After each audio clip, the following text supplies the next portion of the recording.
daerahnya ngomong. Bahkan ada penelitian yang diakui oleh dunia, Pak.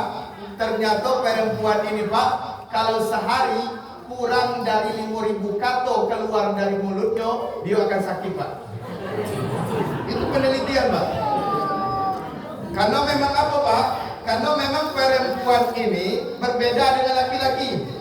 Kalau laki-laki, Pak, itu keturunan dari Nabi Adam. Kalau Nabi Adam itu, Pak, penyebutannya Adam, mulut tertutup. Beda dengan ibu-ibu. Kalau ibu-ibu Hawa. Maka jangan heran kalau dengan ibu-ibu pada bercakap. Ya. Bu, Ibu, Bapak Ibu, saya ceramah malam ini tidak lama-lama. Cukup sebentar baik, Pak. Karena memang tadi, Pak, selesai sholat maghrib, saya diajak ke rumah Bapak apa tadi? Pak Daud. Pak Daud. Tiba di situ Bapak Ibu disuguhi dengan nasi ketan dengan durian. Selero sayunian. Kalau lah ketemu nasi ketan dan durian itu Bapak Ibu tak bisa disetok. 3 kali tambuh saya hajar tadi. Jadi Bapak Ibu, saya ceramah malam ini mungkin tidak terlalu lama, cukup sebentar baik. Karena memang kata orang ikan sepat, ikan gabus lebih cepat, lebih setujulah Pak. Jangan sampai Bapak Ibu yang ada di Senaman Ulu ini nganggap saya ikan kakap, ikan lele. Kebanyakan cakap jadi bertele-tele. Yang lebih bagus itu Bapak Ibu ikan mujair, ikan sembilang.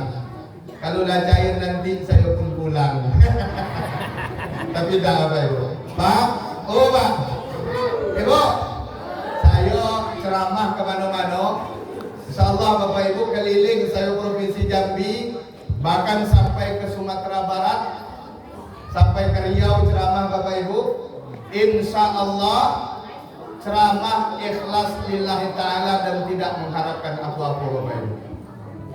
Dan kalaupun selesai ceramah ada panitia yang memaksakan diri ngasih amplop, demi Allah Bapak Ibu, demi Allah amplopnya saya buang.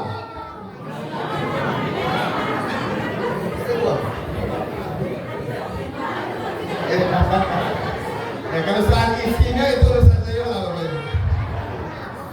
Jadi Bapak Ibu kita ceramah bentar baik karena memang tadi sebelum dipanggil oleh protokol saya Bapak Ibu dapat WA dari nomor yang tidak dikenal.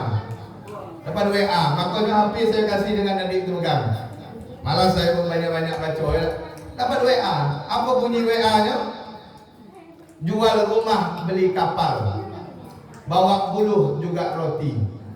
Penceramah yang punya akal jam 10 wajib berhenti. Jadi Bapak Ibu kita ceramah batin jam 10. Bapak Ibu yang dirahmati oleh Allah, kita hari ini malam ini merayakan peringatan Isra wal Mi'raj Nabi besar Muhammad sallallahu alaihi wasallam. Sebelum kita berbicara tentang sejarah Isra wal Mi'raj, terlebih dahulu saya nak bertanya dulu dengan Bapak Ibu yang ada di Senaman Ulu nih. Bapak Ibu lah kenal dengan saya belum?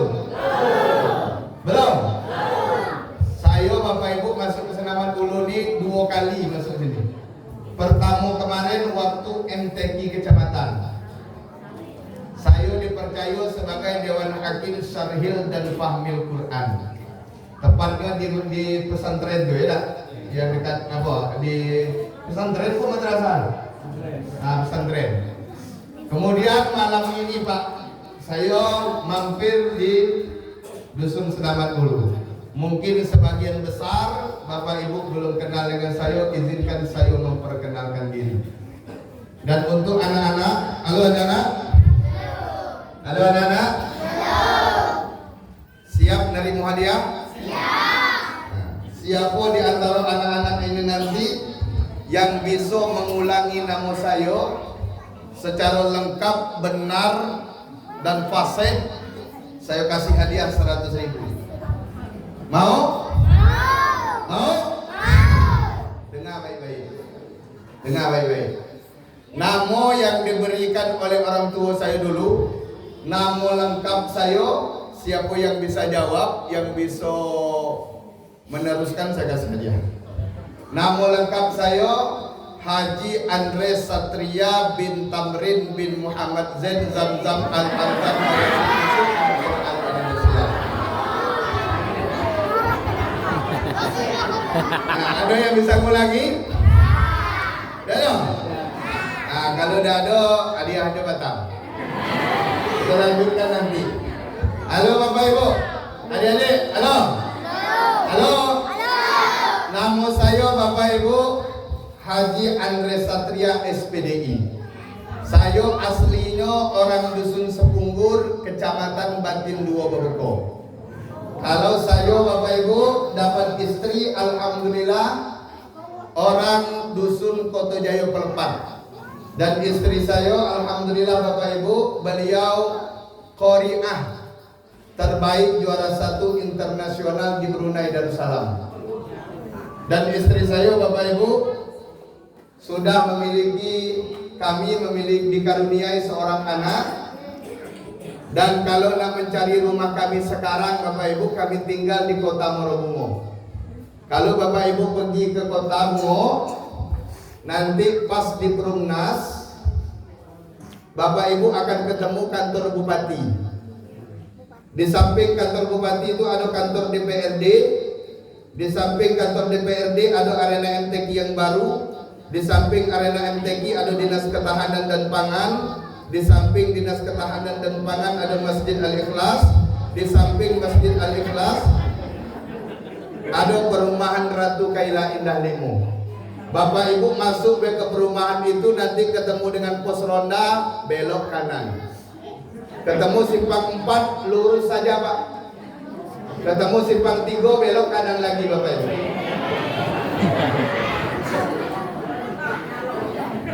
Di penghujung simpang 3, Bapak Ibu akan ketemu dengan rumah 2 tingkat, di bawahnya ada mobil limo. Tolong diingat, itu rumah orang Pak. Rumah orang Pak. Kalau rumah saya Bapak Ibu di samping rumah yang bertingkat. Kalau nampak di depan rumah saya tuh ada merek billboard, mereknya Travel Haji dan Umroh Arasi Tour Indonesia, PT Arasi Bungo Mandiri. Nah, itulah rumah saya Pak. Alhamdulillah Bapak Ibu, saya tahun kemarin membuka izin travel haji dan umroh milik sendiri. Dan alhamdulillah Bapak Ibu, jemaah yang akan berangkat bersama Arasi tanggal 31 Januari nanti, akhir bulan ini, berjumlah 52 orang jemaah. Dan insya Allah Bapak Ibu, bulan Ramadan nanti kami juga akan memberangkatkan jemaah umroh. Tersisa 3 jemaah lagi untuk memenuhi seat. Kalau untuk Januari Februari lah full Pak. Kemudian untuk umroh pasca Idul Fitri sudah full juga, umroh plus jalan-jalan ke Turki. Insya Allah kami bawa jemaah 42 orang dari Kabupaten Bungo. Insya Allah Bapak Ibu sudah full juga. Pasca Lebaran Idul Adha, karena sesudah Idul Fitri sudah Syawal, tanggal 14 Syawal umroh ditutup karena akan menerima jemaah haji. Selesai keberangkatan jemaah haji pulang ke Indonesia, insya Allah balik dari haji nanti, sepulang jemaah haji kami akan buka program umroh akbar. Insya Allah memberangkatkan 200 jemaah, dan Arasi Tour Arasi Bungo Mandiri akan memberangkatkan 10 ustadz dari Kabupaten Bungo. Termasuk insya Allah Bapak Ibu saya sendiri, nanti ada juga Ustadz Muallimin dari Batin 30. Insya Allah. Ya, mohon doanya Bapak Ibu semoga Allah mudahkan kami dalam melayani para calon tamu Allah. Amin. Umrah Bu? Pengen? Sebagai umat muslim, tanamkan dalam hati kita minimal seumur hidup sekali kita ke tanah suci. Ya Pak. Lebih baik lagi kalau tiap tahun kita berangkat. Kenapa Rasulullah menyampaikan al-umratu ilal umrati kaffaratul lima bainahuma. Antara umroh yang pertama dengan umroh yang selanjutnya itu adalah penggugur dosa di antara kedua-duanya. Sekali lagi saya doakan, semoga Bapak Ibu yang ada di sini, semoga semuanya dapat melaksanakan umroh dan haji. Amin. Amin ya Rabbal. Dan ini berkaitan langsung Pak dengan peristiwa perjalanan Isra wal Mi'raj Nabi besar Muhammad sallallahu alaihi wasallam. Bapak Ibu, halo adik-adik. Halo adik-adik. Sekarang Pak, itulah memasuki tanggal 20 Rajab 1446 Hijriah. Bulan Rajab ini salah satu bulan yang mulia Pak. Bulan yang diagungkan oleh Allah, bulan yang penuh dengan keberkahan. Makanya baginda Nabi Bapak Ibu, ketika memasuki bulan Rajab ini, beliau selalu membaca doa. Apa doanya? Rabbana hablana. Benar Bu? Allahumma barik lana fi Rajaba wa Sya'bana wa ballighna Ramadan. Ya Allah, berkahi kami pada bulan Rajab, berkahi kami pada bulan Sya'ban, dan sampaikan kami pada bulan Ramadan. Kenapa Nabi selalu berdoa di bulan Rajab Bapak Ibu? Karena bulan Rajab ini salah satu bulan yang dimuliakan, bulan yang penuh dengan keberkahan. Bahkan sebagian para ulama mengatakan bulan Rajab ini adalah bulan istighfar, bulan untuk memohon ampun kepada Allah Subhanahu wa ta'ala.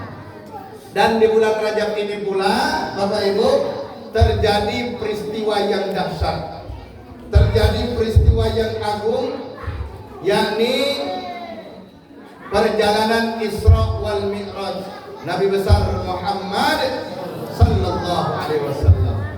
Dan ini dikisahkan oleh Allah dalam Al-Qur'an surah Al-Isra ayat 1. Halo anak-anak. Halo anak-anak. Karena ayat inilah sering dibacakan hampir setiap Isra Mi'raj setiap tahun ini pasti dibacakan oleh penceramah. Maka bagi anak-anak yang bisa dan hafal Al-Quran surah Al-Isra ayat 1, saya kasih hadiah. Silakan.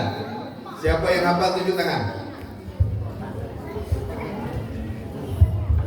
Ayo. Siapa yang hafal? Tunjuk tangan. Ada yang hafal? Dado? Nah, kalau dado, dengar baik-baik nak. Allah bercerita tentang peristiwa Isra wal Mi'raj terdapat dalam surah Al-Isra ayat 1. Apa kata Allah?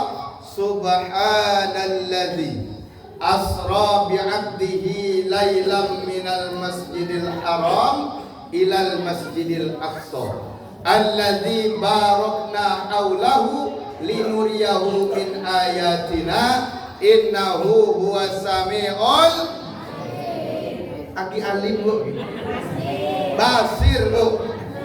Halo anak-anak. Halo. Bapak Ibu, dalam Al-Quran surah Al-Isra ayat 1 ini Allah menegaskan bahwa perjalanan Isra itu subhanalladzi asra bi'abdihi laila. Maha suci Allah yang telah memperjalankan hambanya laila di malam hari. Pak, oh Pak, Ibu, Bu, perjalanan Isra hari. Perjalanan Isra itu kapan, Bu? Di malam hari. Kalau ibu punya laki suka keluar malam, berarti laki ibu lagi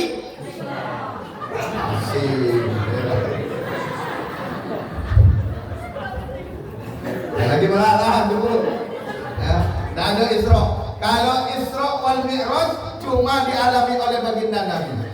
Perjalanan Isra itu Pak Laila di malam hari.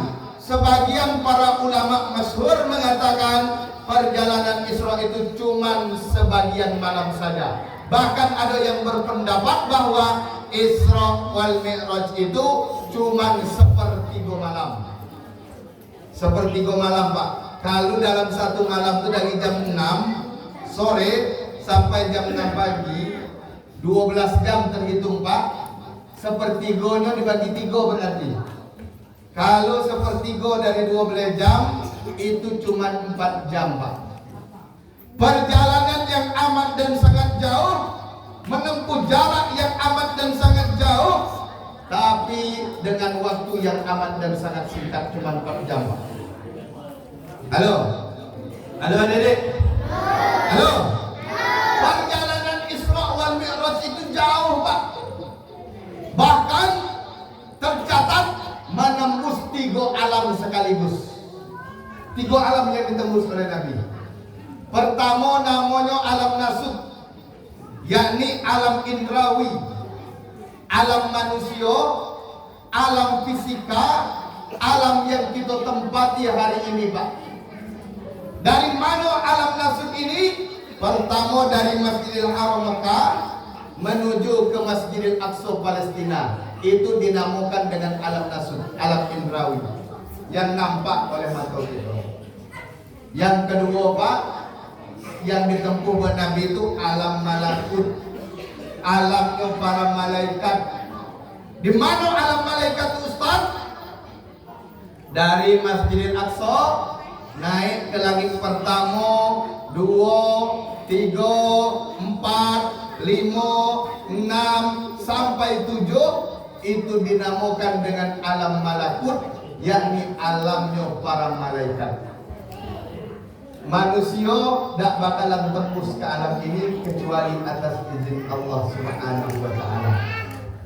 Pak, oh Pak, dan di langit pertama sampai langit ketujuh itu, Pak, jutaan bahkan miliaran para malaikat bersujud kepada Allah, mengagungkan Allah dan berzikir kepada Allah Subhanahu wa Ta'ala. Bahkan Bapak Ibu, di langit ketujuh itu ada namanya Baitul Makmur, yakni Ka'bahnya para malaikat, di mana para malaikat tawaf mengelilingi Baitul Makmur tidak henti mulai dari diciptakan sampai nanti berakhir dunia ini, Bapak Ibu. Sampai ke langit ketujuh itu namanya alamnya para malaikat. Cuman Bapak Ibu, di setiap langit dari langit pertama sampai langit ketujuh ini Allah berikan kesempatan kepada Nabi Muhammad untuk bertemu dengan beberapa nabi yang telah ditugaskan oleh Allah untuk menyambut kedatangan Nabi. Halo adik-adik? Halo? Siapa yang tahu nama para nabi dan para rasul dari langit pertama sampai langit ketujuh yang ditemui oleh Nabi dalam perjalanan Mi'raj? Siapa yang tahu tunjuk tangan, saya kasih hadiah. Ayo. Ada yang tahu? Ada yang tahu? Nah, kalau enggak, jadi keluar. Halo adik-adik. Di langit pertama Nabi Muhammad ketemu dengan Nabi Adam alaihi salam. Siapa adik? Ulangi, siapa? Di langit kedua ketemu dengan Nabi Isa dan Nabi Yahya. Siapa adik? Di langit ketiga ketemu dengan Nabi Yusuf alaihi salam. Siapa adik? Di langit keempat ketemu dengan Nabi Harun alaihi salam. Siapa adik? Di langit kelima ketemu dengan Nabi Musa alaihi salam. Siapa? Nah, maaf, di langit pertama ketemu dengan Nabi Adam. Langit kedua ketemu dengan Nabi Isa dan Nabi Yahya. Di langit ketiga ketemu dengan Nabi Yusuf. Di langit keempat ketemu dengan Nabi Idris alaihi salam. Di langit kelima ketemu dengan Nabi Harun alaihi salam. Siapa? Di langit keenam ketemu dengan Nabi Musa alaihi salam. Siapa Dedek? Di langit ketujuh ketemu dengan Nabi Ibrahim alaihi salam. Siapa Dedek? Siapa yang bisa ngulangi, saya kasih hadiah. Ayo. Siapa yang bisa ngulangi? Ayo, langit pertama sampai langit ketujuh tadi.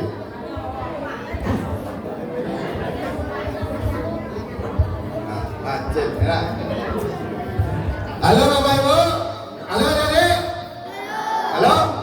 Lah, sampai ke langit ketujuh, Pak. Nabi, mohon maaf, malaikat Jibril langsung bilang kepada Nabi. Apa kata malaikat Jibril? Ya Muhammad, saya cuma bisa ngantar engkau batas ini. Batas alam saya, alam malaikat.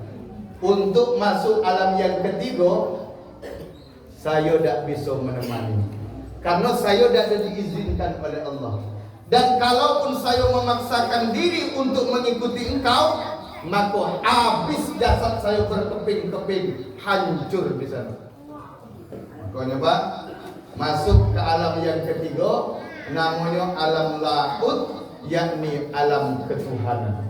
Di mana Bapak Ibu, Rasulullah sampai ke Sidratul Muntaha, Mustawa, Aras, Rafraful Abtar, berkunjung ke surga dan neraka, kemudian pulang lagi ke permukaan bumi. Bapak Ibu, 3 alam yang ditempuh oleh baginda Nabi ini cuman menggunakan waktu 4 jam saja, sepertiga malam. Makanya Bapak Ibu, peristiwa Isra wal Mi'raj ini tidak bisa kalau kita yakini cuman mengandalkan akal. Bu, oh bu, Isra wal Mi'raj tidak bisa diyakini dengan akal, tapi perlu iman untuk meyakini.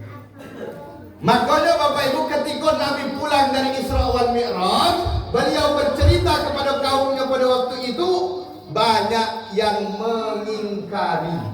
Bahkan yang sudah beriman pun malah kembali kafir. Kenapa? Tidak percaya Pak. Bagaimana mungkin perjalanan yang begitu jauh ditempuh dengan waktu cuma 4 jam, cuma sepertiga malam. Karena apa Bapak Ibu? Karena mereka meyakini tidak dengan iman, tapi cuma menggunakan akal. Padahal banyak perkara di dunia ini yang tidak bisa diterima dengan akal, tapi bisa diterima dengan iman.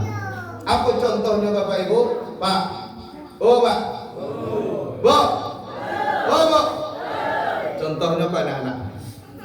Kalau kita nengok anak-anak nih Pak, kalau anak-anak ini kita perhatikan, kita lihat baik-baik, yang ada dalam otak kita akan bilang, anak ini ada, pasti ada emak, ada bapaknya.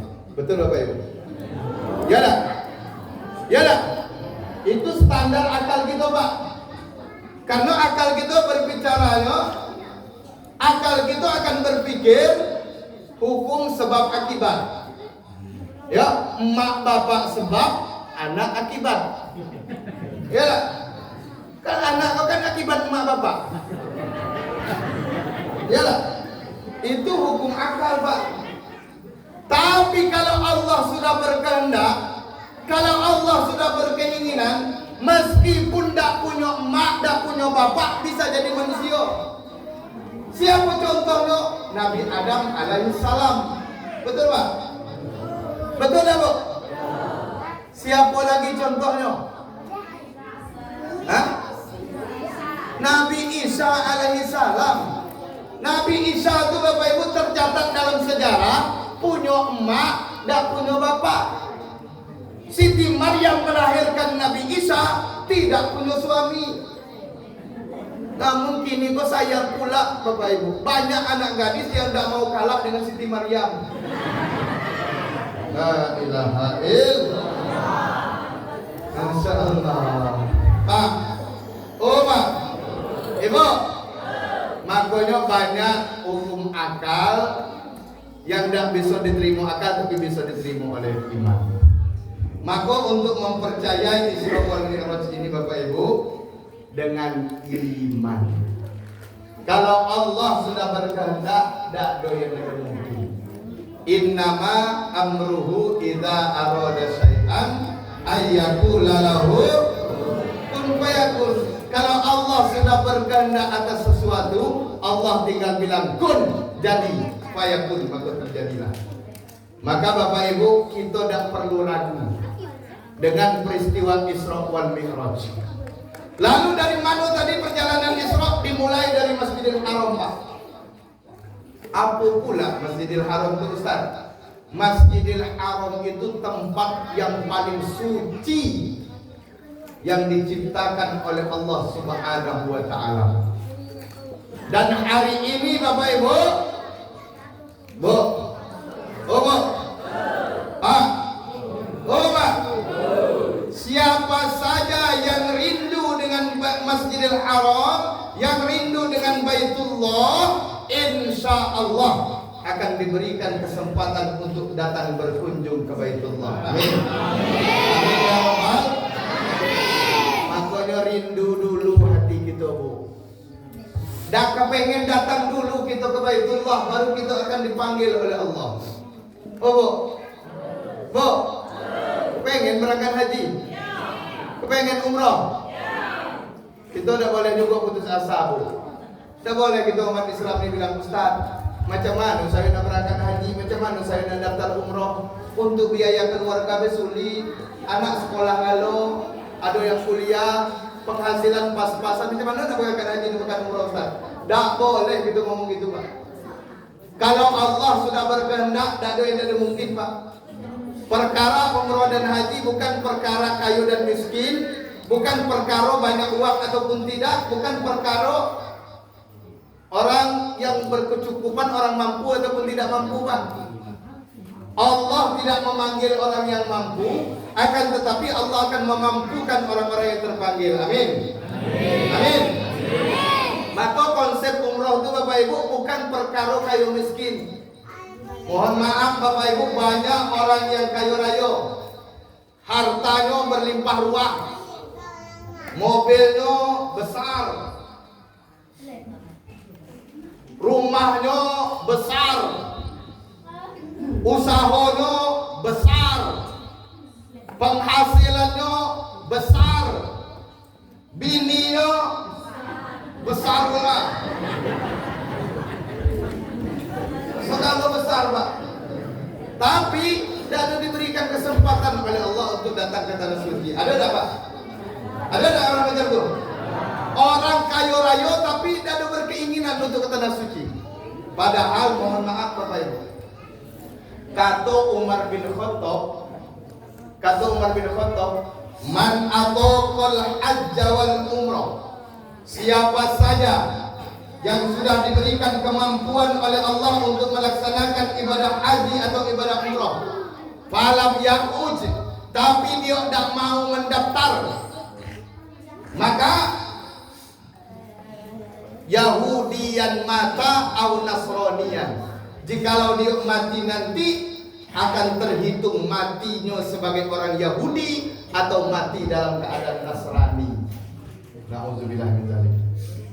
Bahkan Bapak Ibu mufassir terkenal, ulama besar Syekh Jalaluddin Imam As-Suyuti, dalam kitab tafsir Ad-Durrul Mansur fi Tafsirul Mansur, beliau mengatakan, kalau ada orang yang sudah diberikan kemampuan oleh Allah untuk berangkat haji atau umrah, tapi dia tidak mau ke tanah suci, jikalau dia mati nanti sebelum berangkat ke tanah suci, maka di dahinya ini akan tertulis di hari kiamat besok lapas kafir. Nauzubillahimin. Makanya Bapak Ibu yang sudah punya kesempatan untuk berangkat haji dan umrah, segeralah untuk daftar. Yakin baik dengan kekuasaan Allah. Allah tidak manggil orang yang mampu, Pak. Allah akan memampukan orang yang terpanggil. Bu,